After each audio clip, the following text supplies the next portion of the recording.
جی السلام علیکم ورحمۃ اللہ وبرکاتہ۔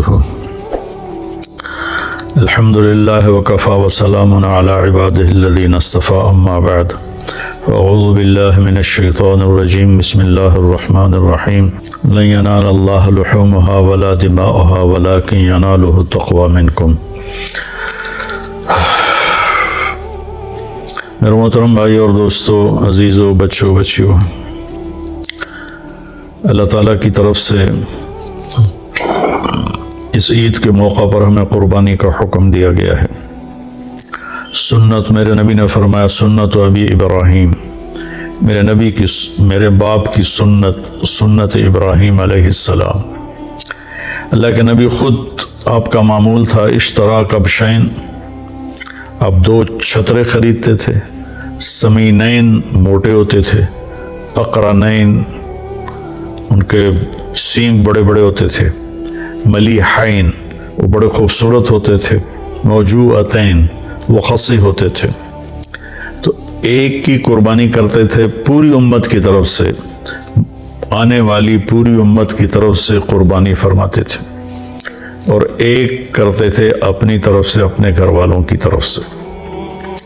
ساری زندگی آپ نے 2 جانور ذبح کیے، لیکن جس سال آپ نے حج کیا تو آپ نے 100 اونٹ آپ کی طرف سے ذبح کیے گئے، 63 اونٹ آپ نے اپنے ہاتھ سے ذبح کیے، اور 37 اونٹ حضرت علی رضی اللہ تعالیٰ عنہ علیہ السلام انہوں نے آپ کی طرف سے ذبح کیے، اور آپ نے فرمایا سب لے جاؤ، اور اہل مینا جو آئے وہ اس میں سے لے جائے، پکائے کھائے۔ تو چونکہ آپ کی عمر 63 برس تھی تو آپ نے 63 اونٹ ذبح کیے۔ ایک اونٹ میں 7 حصے ہوتے ہیں، ایک اونٹ 7 انسانوں کی طرف سے ہوتا ہے۔ تو 63 اونٹ آپ نے ذبح کیے تو کتنے 100 حصے بن گئے، جو آپ نے خود کھڑے ہو کر ایسے نحر ایسے کر کے برچھا مارنے کو کہتے ہیں۔ اور ایک عجب منظر دنیا نے دیکھا، نہ پہلے دیکھا نہ بعد میں دیکھے گی، کہ 100 اونٹ کھڑے کیے گئے، ان میں سے 5 اونٹ پہلے لائے جاتے تھے، پھر ان میں سے ایک کو اللہ کے نبی کے سامنے پیش کیا جاتا تھا۔ تو اونٹ ایک دوسرے کو کاٹ رہے تھے کہ پہلے میں چلا جاؤں۔ ادھر ہم کتنی مشکل سے گراتے ہیں جانور، اور وہ باں کرتا ہے، لیکن اللہ کے محبوب صلی اللہ علیہ وسلم کے ہاتھوں ذبح ہونے میں وہ سبقت لے جا رہے تھے، بازی لے جا رہے تھے، اور آپس میں لڑ رہے تھے۔ ہر اونٹ کی تمنا تھی کہ میں پہلے ذبح ہو جاؤں۔ اور اس کے بعد 37 اونٹ حضرت علی علیہ السلام نے ذبح فرمائے، اور پھر آپ نے فرمایا کہ ان اونٹوں کا جو گوشت بنائے گا اس کو مزدوری گوشت میں سے نہ دی جائے، میں الگ سے دوں گا۔ اور پھر اپنے گھر والوں کی طرف سے آپ نے گائے ذبح کی، اور پھر اس کا حضرت علی سے فرمایا کہ کوئی گوشت کے ٹکڑے لو اور دیگ میں ڈالو۔ تو اس کے بعد پھر آپ نے سر کے بال منڈائے، ناخن کٹوائے، مونچھوں کے بال کٹوائے، اور پھر اس کے بعد آپ نے غسل فرمایا، کپڑے بدلے، حضرت عائشہ نے آپ کو خوشبو لگائی۔ اس کے بعد آپ نے انتظار کیا، جب وہ پہلی دیگ جو چڑھی تھی جب وہ تیار ہو گئی تو پھر آپ نے اس میں سے گوشت، آپ اور علی رضی اللہ تعالیٰ عنہ ایک ہی برتن میں کھا رہے تھے، اور پھر آپ نے اس کا شوربہ بھی پیا۔ اور اس کے بعد پھر آپ اپنی اونٹنی قصوہ پر اسامہ بن زید کو پیچھے بٹھایا، اور آپ طواف زیارت کے لیے تشریف لے گئے۔ طواف زیارت میں یہ طواف آپ نے اونٹنی پر کیا، چونکہ رش بہت زیادہ تھا اور لوگوں کو شوق تھا کہ ہم اللہ کے نبی کو دیکھیں، بہت سے لوگ پہلی دفعہ دیکھ رہے تھے۔ تو پھر آپ نے اونٹنی پہ سوار ہو کر وہ طواف کیا، اور آپ کے ہاتھ میں ایک چھڑی سی تھی، جب آپ اس پر حجر اسود پر آتے تو یوں اشارہ کر کے اس کو ایسے استلام کر لیتے تھے۔ تو یہ اللہ کے نبی نے فرمایا کہ طیبوا بہا انفسکم، قربانی کرو اور خوشی سے کرو۔ تو کچھ لوگ کہتے ہیں کہ اس کا کیا فائدہ، غریبوں کو دے دیا جائے۔ تو ہمیں تو اپنے نبی سے لینا ہے درس اور سبق،